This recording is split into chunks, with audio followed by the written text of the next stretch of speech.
upravo malo pre ovaj vod policije. Pogledajte, da li se priprema opet za napad. Pojurio je pardon, od zgrade vlade ka vamo gore u Nemanjevoj ulici. Ljudi su bežali, kao što vidite. Sad da li će oni krenuti dalje ili šta već, ili će napraviti neku liniju, ili će sad krenuti da se povlače.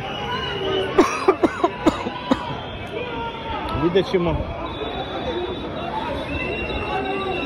Ja ću probati da se tu približim i da vidim šta se događa. Da vidim hoće li me pustiti oni uopšte sa legitimacijom novinarskom.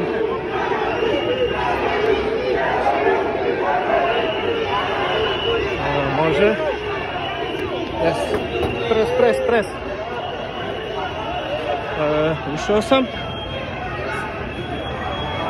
Ušao sam ovdje iza leđa žandarmerije. Preko puta su građani.